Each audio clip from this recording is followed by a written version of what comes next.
Hola, ¿qué tal? ¿Cómo están? Bienvenidas y bienvenidos a su sesión número 13 de su materia en Introducción a la Gestión de Empresas de Servicios. Vamos a dar inicio.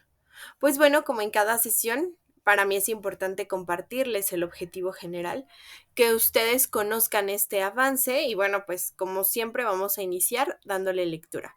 Al finalizar esta asignatura, ustedes como alumnos van a poder interpretar cuáles son los fundamentos de la gestión empresarial del servicio, entender aspectos como la cultura de servicio que está orientada al cliente, qué valor tiene el cliente dentro de la organización, y la finalidad es que puedan catalogar cómo es la filosofía, la estructura de un modelo empresarial del servicio, que ese es uno de los últimos temas que vamos a ver, y también las habilidades a desarrollar para la gestión de la calidad. Entonces, pues hemos ido avanzando, de hecho ya vamos más de la mitad de esta asignatura, ya estamos en el tema número 4. Y en este tema número 4 estamos hablando acerca de la gestión de la calidad dentro del servicio, ¿no? ¿Cómo es que debe ser? Y bueno, pues ya vamos a finalizar este módulo cuando hablemos con el modelo para gestionar la calidad en el servicio y cuáles son las habilidades para dicha calidad en el servicio. Entonces, pues espero que esta clase para ustedes sea lo más ágil posible, que yo sea lo más clara posible también para ustedes y que pueda este tema ser de su interés. Estos son los subtemas que el día de hoy vamos a desarrollar. Hablaremos de los estilos de comunicación con el personal y en la siguiente sesión nos centraremos en los estilos de liderazgo. Ahí es como vamos a ir avanzando. Y si recuerdan, la sesión pasada hablamos de la función de la capacitación y del entrenamiento del personal. Hablamos de estos temas porque hablamos de la diferencia de lo que es la capacitación, lo que es el adiestramiento y el entrenamiento, que esto al final nos va a llevar a el desarrollo del talento humano. Y si hacemos un muy breve resumen, la capacitación se centra en como dominar o que el personal conozca conceptos, pero mucho más teóricos, ¿no? De una actividad o de un puesto. El adiestramiento es a corto plazo y se centra en que adquiera competencias y destrezas físicas o manuales. También pueden ser intelectuales, pero son mucho más en el acto de hacer, elaborar. Y bueno, pues un entrenamiento es un proceso a largo plazo que es mucho más complejo porque ya es integral, donde incluye aspectos como capacitación y adiestramiento y sobre todo el entrenamiento los prepara a los colaboradores para acceder a una posición mayor. Entonces, pues estas son como algunas de las diferencias. Hablamos de que dentro del marco legal de México es obligatorio que las empresas capaciten a sus colaboradores, es una obligación que viene en la ley y existe todo un procedimiento para llevar a cabo la capacitación, ¿no? Desde el diagnóstico de las necesidades de capacitación, qué necesitan los colaboradores, qué cursos o qué aspectos les hacen falta, la planeación de la capacitación, identificar todos los recursos que se necesitan hasta la creación de un programa. Entonces, todos estos aspectos nos van a ayudar a que podamos apoyar a las personas que están en el área de servicio o de atención al cliente a mejorar sus habilidades, porque a lo mejor cuando ingresan a nuestra empresa no conocen al 100% de las actividades. Y lo que nosotros vamos a lograr al ser esta adecuada capacitación, pues es involucrarlos en el puesto, pero también darles herramientas para que ellos puedan desenvolverse. Y bueno, pues vamos allá a pasar al tema del día de hoy. El tema de hoy habla acerca de los estilos de comunicación y nos vamos a centrar en que si el que para poder tener una comunicación efectiva entre dos personas o completa, rara vez sucede de esa manera. ¿Por qué? Porque implica un factor emocional. Las probabilidades de transmitir una idea intacta y sin distorsiones, la verdad es que es considerablemente reducida o es poca la probabilidad de tener una comunicación absolutamente fluida y que no involucremos emociones o sentimientos al hablar. Es un poco difícil. Para que una persona pueda perfeccionar sus habilidades de comunicación, lo primero que debe hacer es tomar conciencia.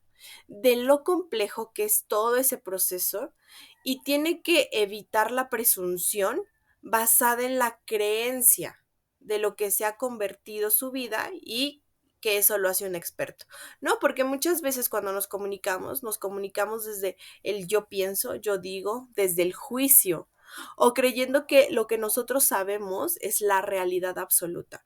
Entonces, evitar esa presunción al hablar nos puede ayudar y vamos a ver aspectos clave de la comunicación. Si ustedes me preguntan, ¿qué es la comunicación? Pues básicamente tiene un origen latino en las palabras comunidad o comunión. Y esto es importante que lo veamos porque comunicar significa comunión. Comunión significa como apapacho, estar juntos, comunidad, conjunto de personas. Entonces, desde ahí tenemos que empezar a identificar la importancia que tiene esta palabra.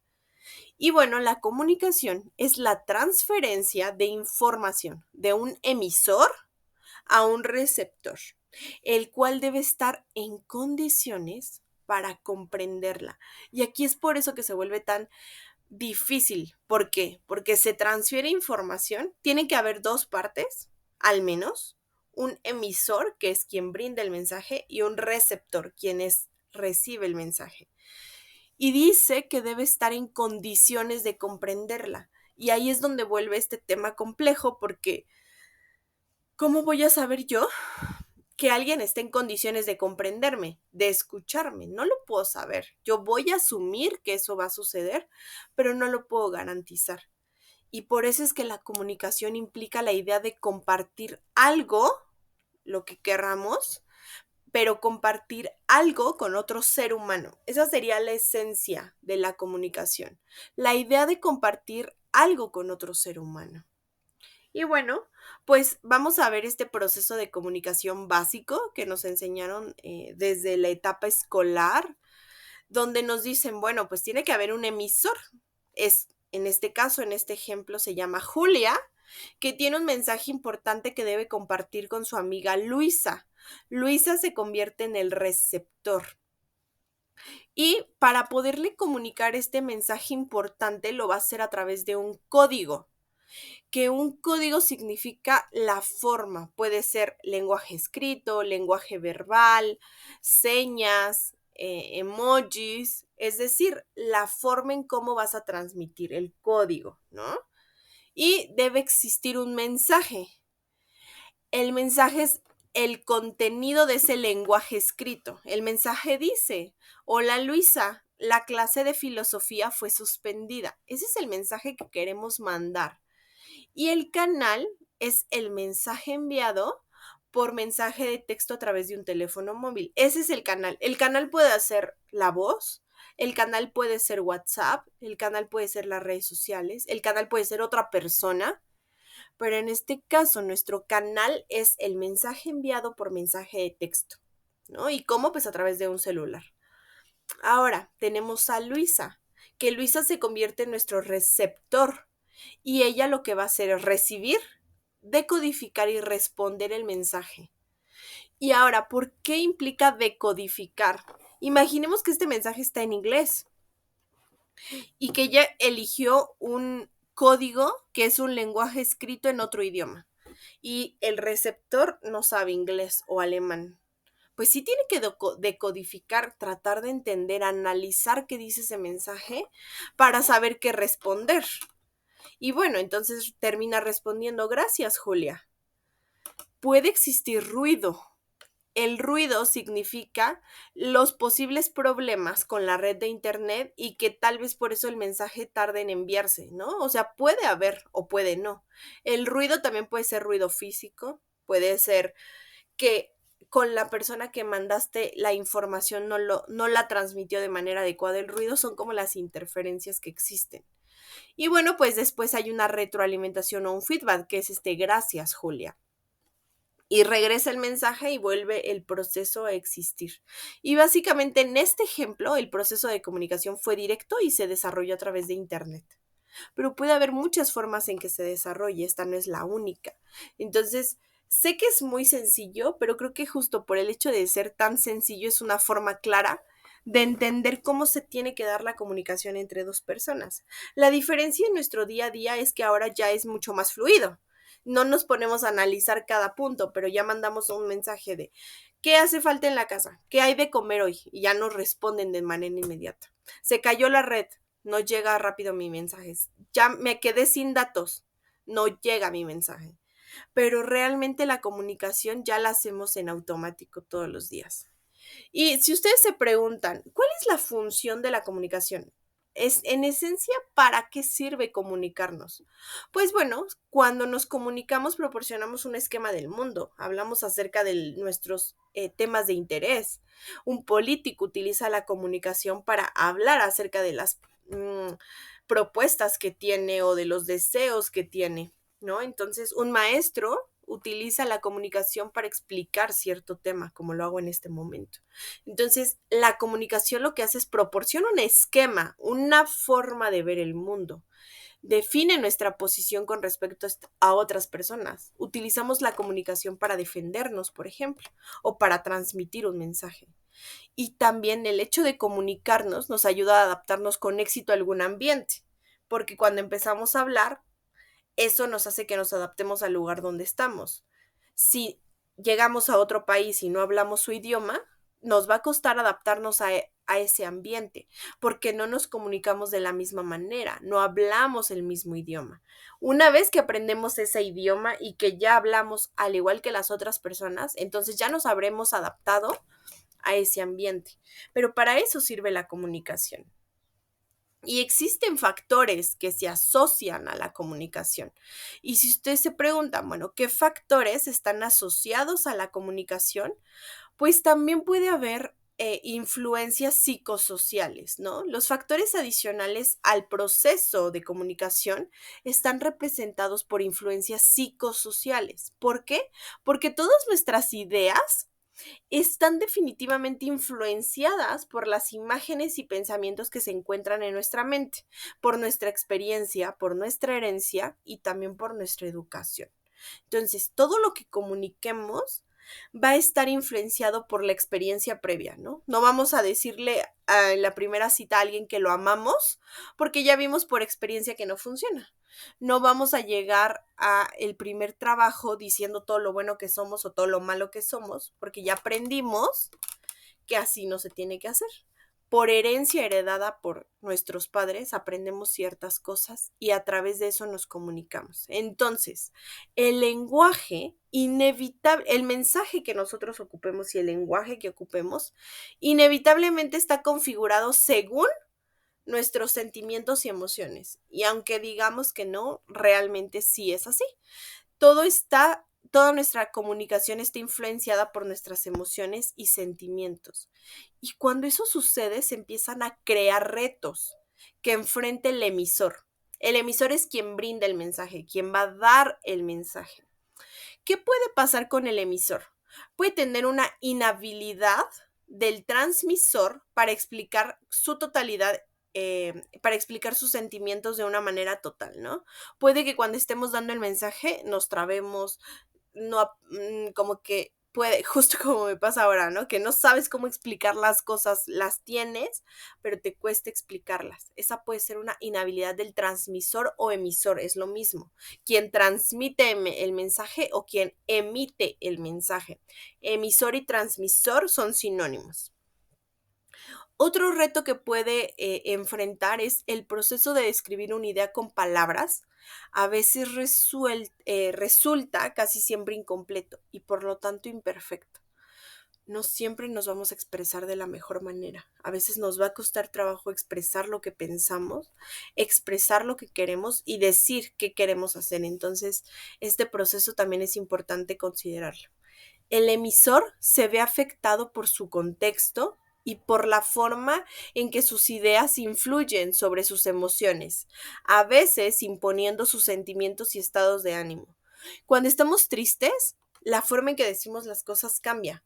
Cuando estamos enojados, la forma en que comunicamos cambia, porque cuando las personas están enojadas, incluso dicen groserías o incluso hablan de una manera cruel o pueden lastimar al otro. Pero cuando estoy feliz, hago sentir bien al otro, ¿no? Entonces, sí, nuestro estado de ánimo se ve afectado y la forma en que nos comunicamos sí cambia.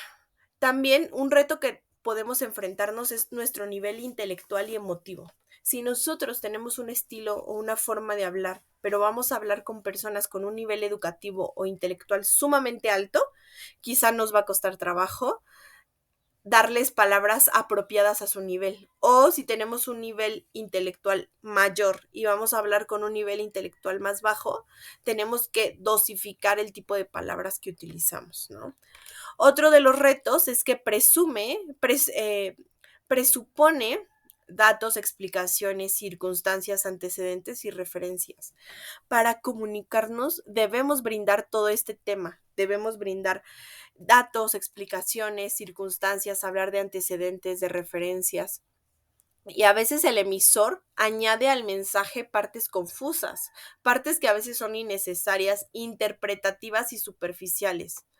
Y cuando esto pasa, pues todavía se convierte más difícil para el receptor entender el mensaje. A veces, otro de los retos es que su conducta no corresponde con el mensaje. Puede decir, es que estoy muy feliz, pero eso lo puede decir, pero su lenguaje corporal o su conducta no es similar. No respeta a la persona y a las circunstancias del receptor, a quien recibe el mensaje. No confirma, ese es otro reto, el no confirmar si el receptor entendió con exactitud el mensaje. A veces damos por hecho que los demás nos entienden, que estuvo bien el mensaje que dimos y no buscamos la forma de cómo comprobarlo. Entonces, ese también se puede convertir en un reto. No supervisar la acción buscada en el mensaje. Si nosotros ya dimos una instrucción de lo que se tiene que hacer y no supervisamos que realmente se hizo, también ahí se volvió un reto. Y no respetar el orden de importancia y secuencia de la transmisión, ¿no? Cuando transmitimos un mensaje, el no respetar el cómo lo hacemos. Y a la vez, también pueden existir retos para el receptor, para quien recibe el mensaje. Y entre los retos de la persona que recibe el mensaje es que debe hacer lo posible por recopilar información que constituya este mensaje. Cuando un mensaje es parte de una conversación larga, el cual ha sido precedido por otros mensajes, el receptor espera a recibir una cierta idea y por lo tanto no recibirá el mensaje total. Muchas veces eso nos pasa. Apenas nos dicen la mitad de las cosas y nosotros ya estamos haciendo conclusiones o ya estamos diciendo, uy, no, ya, algo va a pasar, esto y demás. Nos predisponemos y todavía no recibimos el total del mensaje. Entonces, ese también es un punto importante y que se ve alterado por nuestra percepción. Mezclar nuestras ideas, intereses y circunstancias con el mensaje recibido lo podemos modificar de manera consistente e inconsistente y ahí generar pues un problema, ¿no? Otro reto que enfrenta el receptor, quien recibe el mensaje, es que no pregunta dudas muchas veces, porque en lugar de buscar puntos en los que sea de acuerdo, busca solo lo negativo. Entonces, este aspecto se debe trabajar para evitar solo centrarnos en lo negativo. Otro aspecto es, sin embargo, todo receptor a veces presta mayor interés a alguna parte del mensaje y no pone atención al resto del mensaje que está recibiendo. Muchas veces sucede que cuando recibimos una noticia, un mensaje o algo nos dicen, nos centramos solamente en una parte o incluso en la parte negativa y no escuchamos todo lo demás, no esperamos a que nos den el mensaje completo y eso también se puede convertir en una barrera. Si solo se espera una parte del mensaje, pues solo se recibe esa parte y lo demás que también puede ser relevante no se le presta la debida atención. Entonces sí es necesario buscar la forma de que todo el mensaje sea comprendido. Se deja distraer el receptor por el significado especial para su persona de algunos datos y no atiende la totalidad del mensaje, ¿no? Cuando algo nos interesa, nos centramos en eso y todo lo demás lo dejamos desapercibido. Y una vez recibido el mensaje, el receptor trata de hacerlo encajar en su propio sistema de ideas, ¿no? Como atender a eso que se le está diciendo y para probar su validez o para explotar su valor puede extrapolar esta idea y puede generar otras similares, ¿no? Eso es lo que muchas veces pasa. Y esto es cada que recibimos un mensaje. Y no solamente hay un tipo de comunicación, también existe la comunicación no verbal. Existe la comunicación verbal, el diálogo, pero también podemos ejercer una comunicación no verbal que, mientras la gente habla, refleja con gestos y ademanes sus propios pensamientos, sentimientos, emociones y actitudes. Y estos, pocos pueden darse cuenta de ello. Hay personas que no se dan cuenta que hablan con las expresiones. Y es toda la información que transmitimos a través de la gesticulación y a través del lenguaje corporal, ¿no? La comunicación no verbal. Y vamos a ver un ejemplo. Aunque no digamos un discurso, aunque no demos palabras, aunque no hablemos, el cuerpo comunica. Entonces, por ejemplo, aquí, ¿qué comunica con su cuerpo? ¿Qué es lo que nos quiere decir esta persona al mover de esta manera su cuerpo? Aquí les voy a poner otro ejemplo.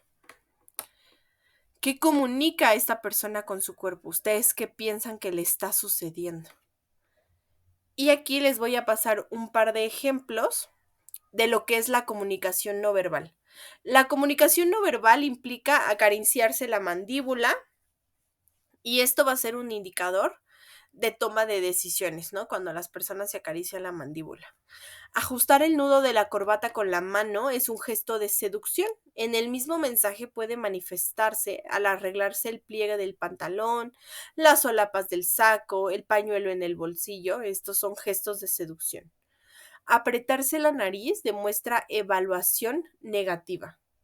Arreglarse el pelo con la mano es un gesto muy femenino y sugiere provocación discreta, pero también un discreto coqueteo.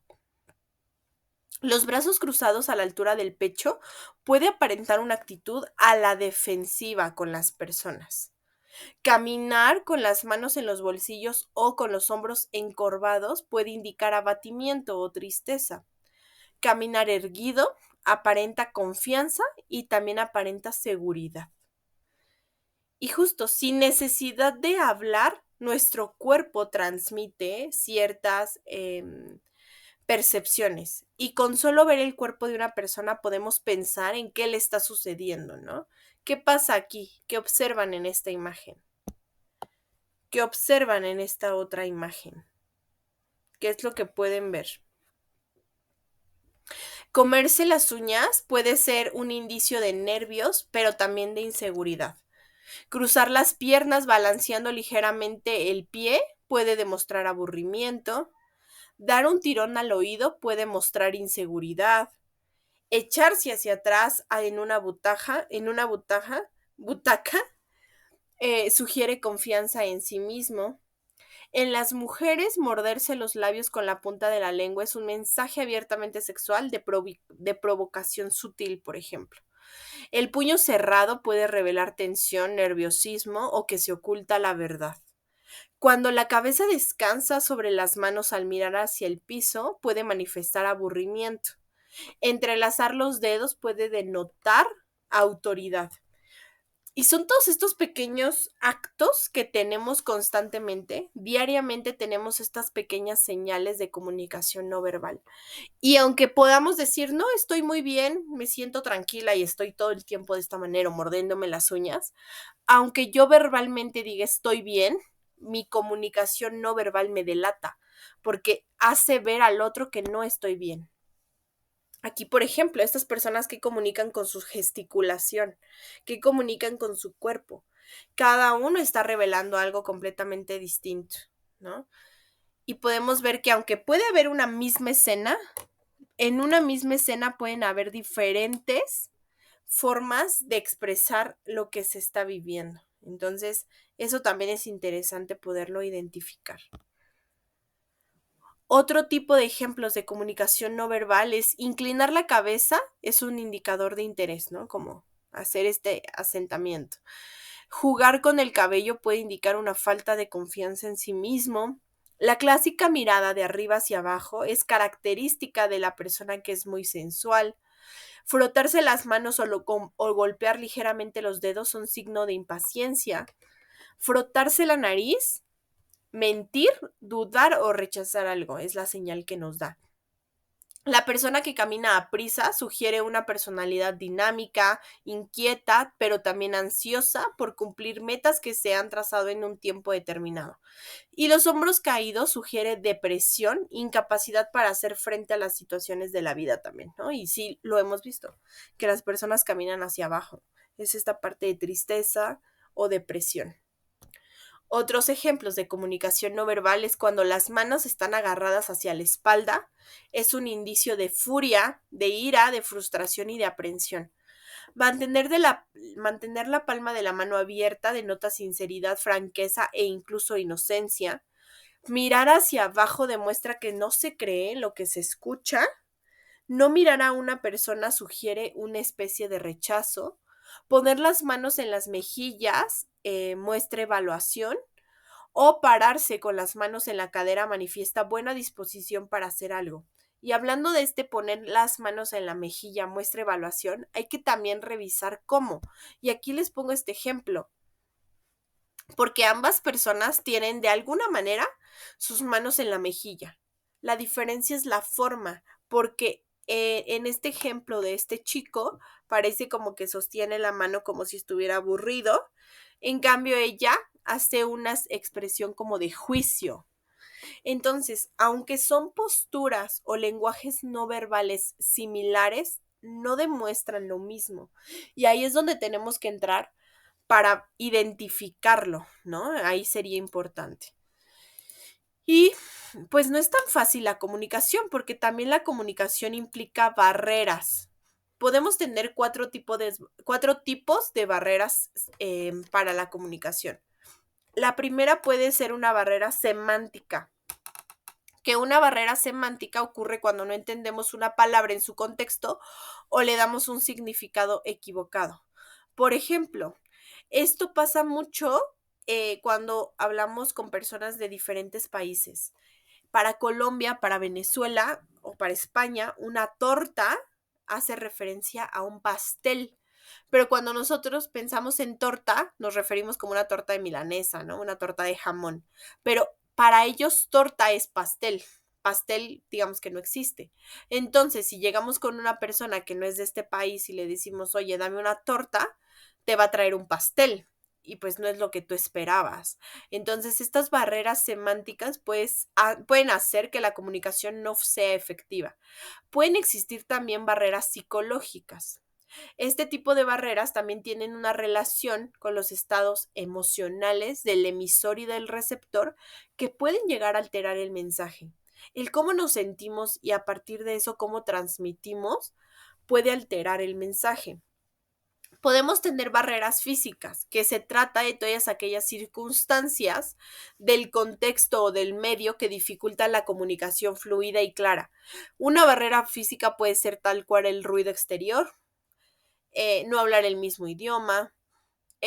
Otra barrera física puede ser la falta, por ejemplo, de internet o la lejanía con la persona, entonces no nos puede escuchar de una manera efectiva.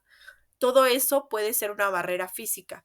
Y las barreras administrativas se originan en estructuras organizacionales inadecuadas cuando hay mala planeación y una deficiente operación de los canales. Entonces, puede que la comunicación escrita no sea adecuada porque no tengo adecuados canales para comunicarme.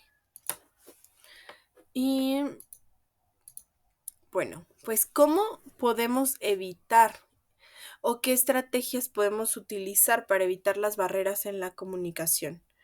Uno, tener conciencia lingüística. Se debe aclarar de forma anticipada las ideas antes de ser comunicadas, ¿no? Entonces, la primera parte es el hecho de tener conciencia lingüística implica entender previamente el mensaje antes de transmitirlo, para que si a las personas que se lo transmitimos les causa duda, sepamos cómo trabajar con su duda y evitar pues malos entendidos. Otro punto importante es mostrar interés en la retroalimentación para comprobar si el mensaje que se recibió fue correcto o no, así como la reacción del receptor y ver si es la esperada. Tener un conocimiento del significado exacto de los conceptos para evitar malos entendidos tiene que ver con la primera parte de la conciencia lingüística. Usar un lenguaje que sea sencillo y directo. Otro punto es la utilización de varios canales de comunicación con la finalidad de asegurarnos de que la información llegue hasta donde nos hemos propuesto y que garanticemos que se obtenga la información de manera adecuada. También gestionar las emociones es importante para que se lidie con ellas de una manera que sea eficaz con el fin de que no entorpezcamos la comunicación. Entonces, el tema de las emociones es importante considerarla. ¿Y cuáles son los tipos de comunicación organizacional según su dirección? La comunicación dentro de una organización o los tipos de comunicación organizacional puede ser de una manera horizontal, es decir, entre homólogos, personas de una misma posición. Puede ser ascendente o descendente, ¿no? Que es un puesto superior con un puesto inferior con un puesto superior o diagonal, ¿no? También se puede dar, que es una dirección con un puesto operativo y aunque no sean de la misma área, pueden ser o no ser de la misma área, del mismo departamento, pero esos son los tipos de comunicación que se puede generar, ¿no? Y si ustedes se preguntan, pues, ¿cuáles son los canales de comunicación organizacional dentro de una organización? Puede haber comunicación informal, que la comunicación informal es espontánea, usualmente relacionada con el contexto compartido y muchas veces se puede dar a través de estos rumores, ¿no? Entonces los rumores es un tipo de comunicación informal. Comunicación formal o institucional, que esta puede ser autorizada, verificada y haciendo uso de medios masivos oficiales, ¿no? Que pueden ser correo electrónico, a través de un memorándum o bien a través de documentos oficiales o comunicación remota, que es a través del uso de medios electrónicos. Esto también puede ser importante, ¿no? El uso de estos medios electrónicos. Y bueno, pues también debemos hablar dentro de la comunicación de lo que es la percepción. Que la percepción es un proceso en el que los individuos organizan e interpretan sus impresiones sensoriales con el fin de darle un sentido dentro de un entorno. La percepción es cómo miramos el mundo, por eso es que les ponía este ejemplo, porque a lo mejor nosotros podemos ser de una manera, pero percibirnos de otra forma. La percepción es la selección y organización de estímulos del ambiente para poder proporcionar experiencias que sean significativas a quien los experimenta. Y la percepción incluye la búsqueda, la obtención y el proceso de información que éste nos permite interpretar y comprender el entorno. Entonces, esa es una parte importante también. ¿Y qué factores inciden en nuestra percepción? ¿Qué factores puede haber ante nuestra percepción? Uno, pueden ser los factores externos, que los factores externos son características que van a influir para tomar en consideración o no ciertos estímulos. Los factores externos es el contexto, el ambiente y el momento, el cómo se están viviendo las situaciones en ese punto. Pero también la percepción se ve influenciada por factores internos que tienen que ver con nosotros, aspectos que influyen en la selección de lo percibido. Los factores internos en la percepción se manifiestan de varias formas, a través de la personalidad, del aprendizaje, de la motivación, de ciertas actitudes, de ciertos motivos, experiencias o expectativas. Entonces, a través de ellos se puede dar. Entonces, los factores que inciden en la percepción pueden ser factores externos, pero también factores internos. ¿Y qué puede distorsionar nuestra percepción? ¿Qué puede distorsionar nuestra forma de ver el mundo? Uno, nuestra percepción selectiva, que esto significa que a partir de los intereses, antecedentes y experiencias tenemos actitudes propias, ¿no? A través de ciertos intereses. Puede distorsionarse por un estereotipo a partir de un grupo de pertenencia y puede ser a través de efectos de contraste, a partir de la comparación reciente con otro. O bien algo que se llama un efecto halo, que se trata de una impresión tanto positiva como negativa que se tiene sobre alguien o algo y que condiciona nuestra opinión general. Entonces, también la primera impresión que tenemos de una persona puede ver influenciada en nuestra forma de hablar. Y la proyección, que es a partir de características propias. Si parte de las actitudes de esa persona tiene que ver conmigo, entonces ahí es cuando viene esta influencia, ¿no? Entonces, ¿qué entendemos por emociones y sentimientos? Vamos a hablar de ello porque también influye en la parte de la comunicación. En lenguaje coloquial, con el término emoción, nos referimos a los estados de ánimo y al modo en que se expresa nuestra conducta y la respuesta de nuestros cuerpos. Entonces, eso son las emociones. Y bueno, pues las emociones son respuestas fisiológicas que se ponen en marcha ante determinados estímulos externos, ante el ambiente, y surge como respuesta al significado que otorgamos a determinadas situaciones. Es una reacción subjetiva al ambiente y está acompañada de una respuesta neuronal y hormonal y se consideran reacciones del tipo adaptativo que afectan a nuestra manera de ser. Entonces, pues básicamente las emociones son la primera respuesta que da nuestro cuerpo ante una situación. Nos asustamos y lo primero que sentimos, o pasa algo malo y lo primero que sentimos es un susto, tristeza. Son esas respuestas inmediatas de nuestro cuerpo. ¿Y cuáles son las dimensiones de la emoción? Pueden haber varias dimensiones. Una, como tal, es la respuesta fisiológica, ¿no? Que preparan al organismo para adaptarse al ambiente. Pueden haber una dimensión expresiva, que son gestos faciales y corporales que comunican los sentimientos, ¿no? Que es el lenguaje no verbal. El estado afectivo subjetivo, el significado que le damos a las emociones y que afectan nuestro estado mental. Y también la dimensión funcional, porque surgen como respuesta a sucesos importantes de cada individuo. Entonces, ahí mucho depende de lo que nosotros queramos transmitir para garantizar el cómo decimos la emoción, ¿no? Entonces, puede haber este tipo de cuatro dimensiones. ¿Cómo se expresa la respuesta a la emoción? Puede haber una respuesta que es invisible. ¿Por qué? Porque es aquella respuesta emocional que nosotros sentimos, pero que los demás no ven. Por ejemplo, sentir taquicardia, sudoración o vértigo. Eso es algo que los demás no ven. Lo que sí pueden ver es una respuesta física o motora, que es aquella que emitimos y que es percibida por los demás. Por ejemplo, podemos llorar o podemos reír, y esta es una respuesta ante una emoción que los demás sí pueden ver, como hacer berrinches o paralizarnos, es algo que el otro puede ver y que hacemos con el cuerpo, pero que la taquicardia pues no siempre la pueden ver, a menos que estén muy cerca y escuchen nuestro corazón, pero no lo ven.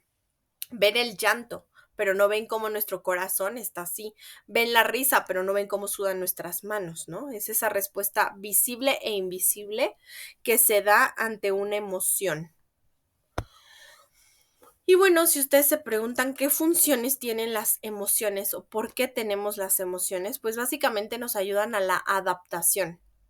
Las emociones son una reacción específica ante una situación y van a regular un estado interno del organismo. Y también tienen una función social. ¿Por qué? Porque nos van a brindar la adaptación al ambiente social, comunicando nuestros sentimientos a los demás mediante el lenguaje verbal y no verbal, así como influir en la forma en cómo los demás reaccionan ante nosotros. Entonces, lo que hace la emoción es que nos ayuda a adaptarnos al ambiente. Y después de entender la emoción, vamos a hablar de los sentimientos, que un sentimiento ya es un estado afectivo ya más complejo porque ya tiene una combinación de elementos emotivos, que son las emociones, pero también de cuestiones imaginativas, estables y persistentes. Y están aún en ausencia de un estímulo, que esa es la diferencia con la emoción. Para expresar una emoción debe haber un estímulo, pero para expresar un sentimiento puede no haber un estímulo y aún así se va a expresar. Son fenómenos ya psíquicos conscientes que lo que hacen es que colorean afectivamente las percepciones e influyen en nuestra conducta, los sentimientos. Y bueno, pues si ustedes se preguntan cuáles son las emociones básicas en los seres humanos, existen varias. Una es el miedo, que el miedo es la anticipación de una amenaza o de un peligro que nos va a producir ansiedad, incertidumbre o cierta inseguridad. Otra emoción es la sorpresa, donde hay un sobresalto, un asombro o incluso un desconcierto. Y la sorpresa es muy transitoria, o sea, es pasajera. Puede darnos una aproximación cognitiva para saber qué va a pasar, porque la sorpresa nos prepara a saber que algo va a pasar. La aversión. La aversión puede ser el disgusto, asco, y cuando tenemos aversión, solemos alejarnos del objeto que nos produce dicha aversión. La ira. La ira se expresa como rabia, como enojo, como resentimiento, como furia, pero también como irritabilidad. La alegría es la diversión, la euforia, la gratificación, el sentirnos contentos y da una sensación de bienestar y de seguridad. Y la tristeza es sentir pena, soledad o pesimismo. Entonces, estas son las emociones básicas que todo ser humano tiene. Y si ustedes se preguntan, bueno, ¿y cómo comunicamos las emociones? Habitualmente interpretamos las emociones de las personas interpretando sus expresiones corporales, su tono de voz y su rostro. Así es como interpretamos las emociones. A ver, se ve que está enojado porque está moviendo las manos, porque tiene fruncido el ceño y porque aparte grita. Entonces ya sé que está enojado. Es por eso que las expresiones faciales no sirven tan solo para comunicar las emociones, también aumentan la emoción sentida y mandan señales al cuerpo para que emita una respuesta consecuente, ¿no? Entonces, si estamos felices, lo vamos a expresar sonriendo, saltando, gritando, pero de euforia, ¿no? Entonces, así es como vamos a comunicar las emociones. Y si ustedes se preguntan, bueno, pues, ¿cómo se viven las emociones en una organización? Dentro de una organización podemos tener emociones sentidas o emociones manifiestas. Las emociones sentidas son las reales de un individuo, ¿no? Las que realmente tiene un individuo. Pero las emociones manifiestas son las que se requieren en la organización para ser apropiadas a un puesto. Entonces, ese es un punto importante considerar, ¿no? Como las emociones sentidas, pero también las manifiestas de los seres humanos, el cómo las estamos expresando. Y bueno, la comunicación se puede ver también como un iceberg. Si recuerdan en sesiones anteriores, ya hemos tenido presente este iceberg porque nos ayuda a ver que la comunicación tiene aspectos formales y visibles, como podemos comunicarnos a través de la estructura de la organización, a través de títulos y descripciones de puesto, a partir de objetivos y estrategias, de tecnología y prácticas. Podemos comunicarnos a través de políticas y directrices de personal, a través de métodos y procedimientos de trabajo, o podemos comunicarnos a través de medidas de productividad y medidas financieras. Pero otra forma de comunicarnos también puede ser a través de aspectos informales y ocultos, que usualmente eso es lo que pesa más en la comunicación. ¿Por qué? Porque nos comunicamos a través de pautas de influencia y de poder, a través de las percepciones y actitudes, a través de sentimientos y normas grupales, a partir de valores y expectativas, de normas de interacción o de relaciones afectivas. Entonces, esto hace que la comunicación se vuelva compleja porque no solo es lo que digo o lo que está escrito, también es lo que expreso con mis emociones o con mis sentimientos, ¿no? Esos mensajes ocultos que doy. Y bueno, pues ¿cómo afectan las emociones y su comunicación en la organización? Las emociones van a determinar el nivel de rendimiento de que se es capaz de actuar en estado de equilibrio o desequilibrio emocional. Entonces, si estamos tristes, nuestro nivel de rendimiento baja. Si estamos felices, nuestro nivel de rendimiento sube. Y ahí es como lo expresamos. Las emociones y la comunicación determinan qué tipo de relación se mantiene con los subordinados, es decir, el liderazgo. Con los superiores tiene que ver con la adaptabilidad y con los pares tiene que ver con el trabajo en equipo. Las emociones determinan cómo responder, cómo comunicarnos y cómo comportarnos o funcionar en el trabajo y en la empresa.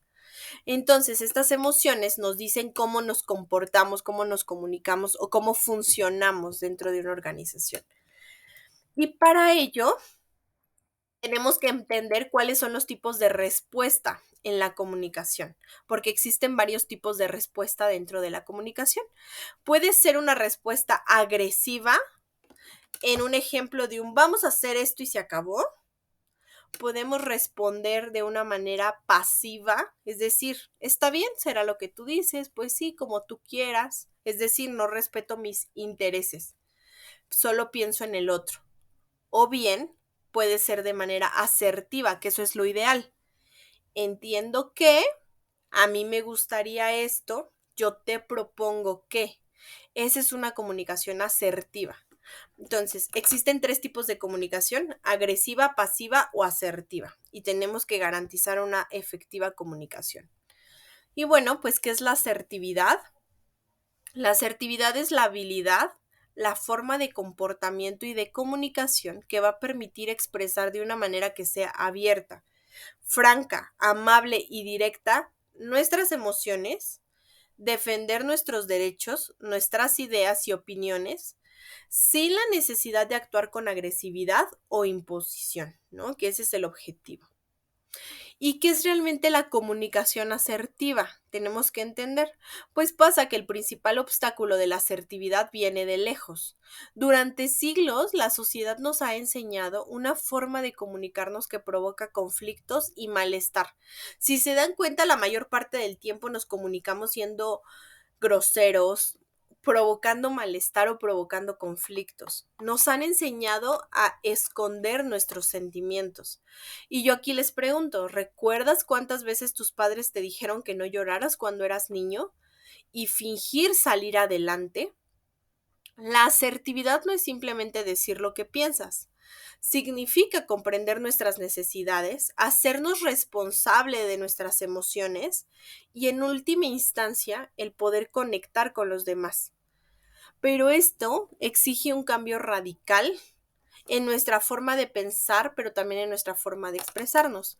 La comunicación asertiva o no violenta, porque eso es lo ideal, es parte de un principio fundamental de la empatía. Detrás de cada uno de nosotros hay actos de necesidad no satisfecha. Entonces, si nos centramos en comprender nuestras necesidades y las de las demás y no solo en ganar discusiones, nuestra forma de relacionarnos va a cambiar, porque en el fondo nuestras necesidades como seres humanos son muy parecidas y esto nos va a permitir crear vínculos emocionales. ¿Y cómo vamos a comunicarnos de una manera asertiva? Pues lo primero que debemos hacer es aprender a expresar nuestras necesidades y alejarnos de un papel de víctima al responsabilizarnos por fin de nuestras emociones. Pero pues antes hay un aviso importante que considerar. Esta forma de asertividad no tiene como objetivo convencer a los demás o imponer deseos, ¿no? Aunque usualmente pues terminan siendo efectos secundarios habituales, que convenzamos al otro. Pero la meta es que logremos que comprendan plenamente nuestras necesidades, pero que comprendan plenamente también nuestras emociones. Por eso es que se centra en expresar sentimientos y necesidades, en lugar de expresar críticas o juicios morales. Para poder comunicarnos asertivamente debemos seguir estos 4 pasos. 1, observar los hechos sin juzgar. 2, responsabilizarnos de nuestros sentimientos. 3, encontrar las necesidades no cubiertas. Y 4, hacer una petición concreta que respete las necesidades de las personas. Entonces, lo primero que tenemos que hacer es observar y comunicar los hechos sin juzgar. La base de la asertividad es separar las observaciones de las evaluaciones, ¿no? Como de este ojo juzgador. Para ello, se debe describir lo que ha ocurrido sin emitir ningún juicio o ninguna interpretación. Simplemente debemos explicar de la forma más objetiva posible lo que podemos estar observando. Y es que si no hacemos de esta manera, el interlocutor percibe que estamos emitiendo un juicio sobre lo bueno o malo, y esto al final va a dejar de escucharnos desde el primer segundo. Entonces sí tenemos que garantizar el ser alguien que observe los hechos y comunicarlos sin juzgar. Lo importante es que describamos lo que hemos observado sin añadir ninguna evaluación personal ni aumentar las probabilidades, y esto va a aumentar las probabilidades de que seamos escuchados, evitando que se pongan a la defensiva de inmediato. Entonces, lo primero que debemos hacer es observar y comunicar los hechos sin juzgar. Punto número 2, identificar y expresar nuestros sentimientos. El camino a la acción es el proceso mental a través del cual recibimos información, la mezclamos con nuestros conocimientos y necesidades para transformarla en pensamientos. Y esos pensamientos van a causar un sentimiento y después vamos a actuar en función de esos sentimientos. Las situaciones y los actos de las personas nos provocan emociones y solo comunicándolas conseguiremos expresar nuestra realidad más interna, porque aunque sea negativa, se ha demostrado científicamente que es una forma eficaz de generar empatía y es la base de la asertividad. Tenemos que identificar estas emociones y el problema es que no estamos acostumbradas a identificar nuestros sentimientos porque nos centramos en juzgar que hacen mal los otros. Lo más habitual es decir, mi pareja no me entiende, cuando lo que correspondería decir es no me siento comprendido por mi pareja. La clave es que nos centremos en describir nuestras sensaciones internas en lugar de explicar nuestros pensamientos o interpretaciones de los actos de los demás. Debemos evitar dar a entender que hay algo incorrecto en el otro. Solo así conseguiremos empatizar y empezar a respetar nuestras necesidades. Y aquí les voy a poner 2 ejemplos. Si vamos conduciendo un coche y se sitúa en un punto ciego nuestro, no lo veremos, pero el vehículo seguirá estando ahí.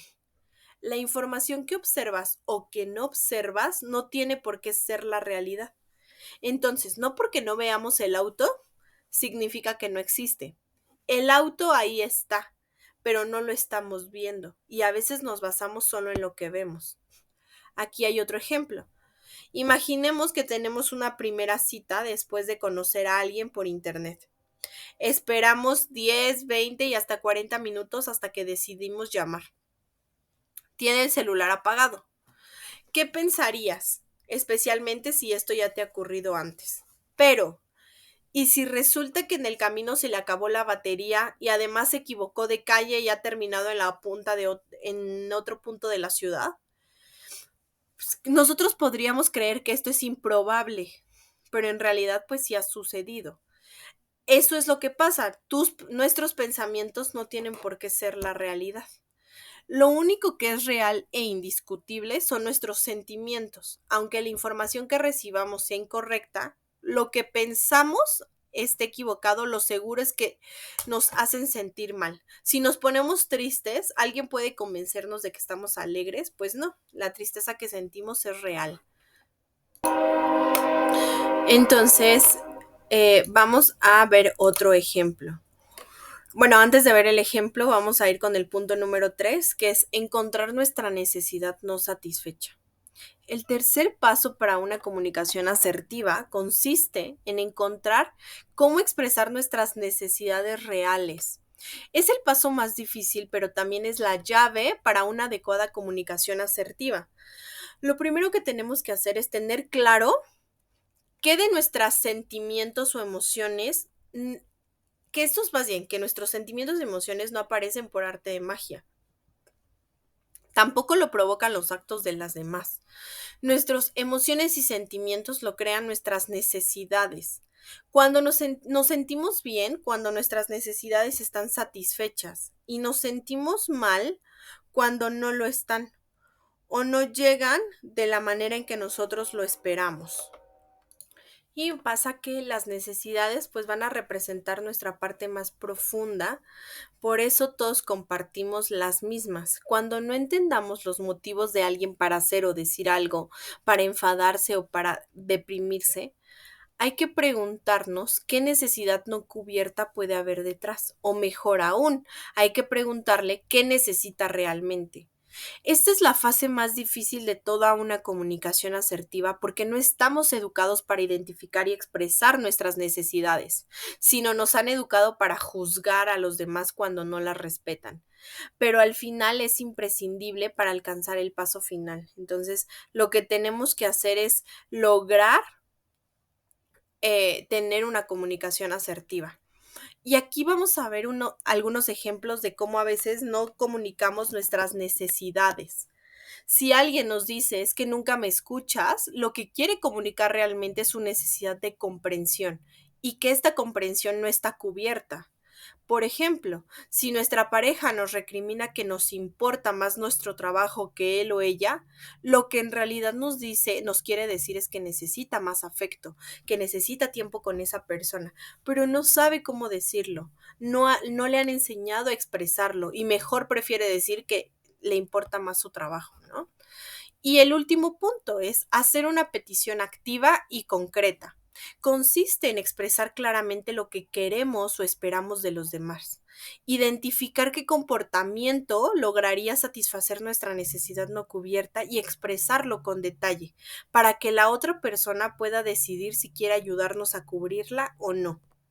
Y algunos errores al pedir algo es decir lo que queremos, decir lo que no queremos en lugar de lo que sí queremos. Empezamos por lo que no queremos o concretar poco y dejar abierta a la interpretación de los demás.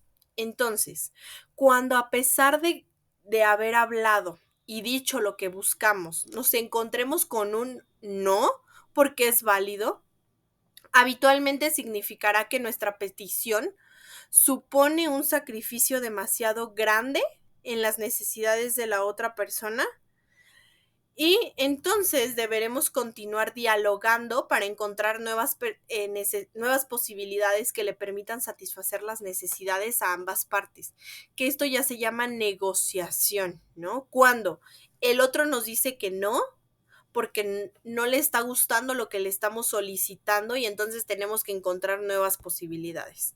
Y aquí viene un ejemplo. Si nosotros le decimos a nuestra pareja o a alguien más, no me grites, en realidad no le estamos mostrando el camino a seguir. Lo mejor sería decirle, oye, trátame con respeto, pero también al decir trátame con respeto, es mejor porque expresa lo que sí queremos, más no lo que no queremos, pero tiene otro problema. Es demasiado vago y no concreta nada. ¿Por qué? Porque trátame con respeto, él te puede decir, oye, yo te estoy respetando porque no te estoy golpeando. Para mí, faltarte al respeto es golpearte o faltarte al respeto es decir groserías. Y eso no está pasando. Entonces sí te estoy tratando con respeto. Entonces está siendo vago, no es concreto. En cambio, si nosotros decimos, te pido por favor, déjame terminar de hablar y baja la voz conmigo. Esto expresa específicamente lo que sí queremos y es mucho mejor. Aquí va otro ejemplo. No me gusta que llegues tarde, eso es lo que podemos decir. No es concreto ni comunica la acción que esperamos de alguien. Me gustaría que fueras puntual, expresa un deseo, pero tampoco es específico porque ¿qué es puntualidad? Entonces, sin embargo, ¿cómo podemos conseguir que llegue 5 minutos antes a las reuniones si informe exactamente el paso siguiente que buscamos del otro? Entonces, ¿qué recomendaciones les puedo dar? Hay que centrarnos en lo que sí queremos y ser lo más específicos posibles. Hay que convertir nuestras peticiones en acciones concretas que los demás puedan realizar. Y cuanto más claros seamos, más probable es que, se satisfagan nuestras necesidades. Cuando hagamos una petición, hay que asegurarnos que en ningún momento se convierte en una exigencia. Cuando alguien percibe que no vamos a reaccionar mal, respondan lo que nos respondan, se va a generar confianza. Se sentirán más libres y las probabilidades de que acepten se multiplicarán por 2. Esto está demostrado científicamente, ¿no? También es importante realizar nuestras peticiones en forma de pregunta, no asumir que lo van a hacer, sino preguntar. Porque así demostraremos que respetamos las necesidades. Preguntar es más convincente que solo pedir. Y bueno, pues si unimos las 4 etapas de la comunicación asertiva, esto es lo que va a quedar. Primero, la observación. Cuando veo, oigo, reviso nuestra observación, siento que lo que estamos sintiendo, porque necesito, requiero, nuestra necesidad no satisfecha, y la petición, podrías, te importaría, algo concreto. Ese es el punto. Entonces, ahí es importante gestionarlo. Y aquí viene otro ejemplo.